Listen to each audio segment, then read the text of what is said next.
Hi friends, അസ്സലാമു അലൈക്കും. എന്താണ് വിശേഷം? എല്ലാവർക്കും സുഖമല്ലേ? നമുക്ക് ചില ആളുകളോട് ദേഷ്യം തോന്നുമ്പോൾ, അവരോട് പിണങ്ങുമ്പോൾ നമുക്ക് വായി തോന്നിയത് മുഴുവൻ നമ്മൾ പറയരുത്. കാരണം നമ്മൾ അവരുമായിട്ട് ഇണങ്ങുമ്പോൾ ഒരു പക്ഷേ നമ്മൾ ചെയ്ത ആ ഒരു തെറ്റ് അവർക്ക് നമ്മളോട് പുറത്തു തരാൻ കഴിയുന്നുണ്ടായിരിക്കും.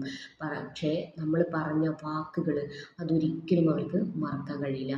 കാരണം അത്രക്കും വലിയ മുറിവുകളായിരിക്കും അവരുടെ ഹൃദയത്തിൽ ആ വാക്കുകൾ ഉണ്ടാക്കിയിട്ടുള്ളത്.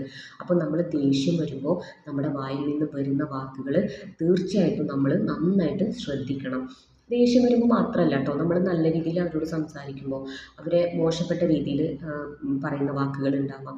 അതല്ലെങ്കിൽ നമ്മളിപ്പോൾ ഒരു തമാശ രൂപേണ അവരോട് എന്തെങ്കിലും പറയുകയാണ്, അതൊരു പക്ഷേ അവരെ ബോഡി ഷെയ്മിങ് നടത്തുന്ന രീതിയിലുള്ള തമാശയായിരിക്കും. അപ്പോൾ അത് അവരുടെ മനസ്സിനെ ഒരുപാട് വേദനിപ്പിക്കും.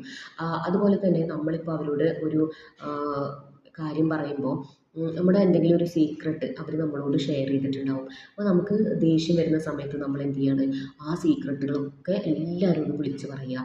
അപ്പോൾ എന്താണ്, വിശ്വാസവഞ്ചനയാണ് നമ്മളവിടെ കാണിക്കുന്നത്. അപ്പോൾ ഇത്തരത്തിൽ നമുക്ക് ദേഷ്യം വരുമ്പോൾ നമ്മൾ ചെയ്യുന്ന കാര്യങ്ങൾ എന്ത് ചെയ്യരുത്, നമ്മൾ ചിന്തിക്കാതെ എടുത്ത് ചാടിക്കൊണ്ട് ചെയ്യരുത് എന്നുള്ളതാണ്. കാരണം നമുക്കറിയില്ല ആ ഒരു സമയത്ത് നമ്മൾ എന്തൊക്കെയാണ് ചെയ്യുന്നത് എന്നുള്ളത്. അപ്പോൾ ദേഷ്യം വരുമ്പോൾ നമ്മുടെ വായിൽ നിന്ന് വരുന്ന വാക്കുകൾ വളരെ ശ്രദ്ധിച്ചിട്ട് വേണം നമ്മൾ പറയാൻ. കാരണം ആ വാക്കുകൾ നമുക്ക് ഒരിക്കലും തിരിച്ചെടുക്കാൻ കഴിയില്ല. അപ്പോൾ നമ്മൾ കാരണം ഒരാളുടെ മനസ്സ് വേദനിപ്പിക്കാതിരിക്കാൻ വേണ്ടിയിട്ട് നമ്മൾ തന്നെ ശ്രദ്ധിക്കണം എന്നുള്ളതാണ്. മറ്റൊരു വീഡിയോയുമായി വീണ്ടും കാണാം. അതുവരേക്കും bye. Thank you for watching.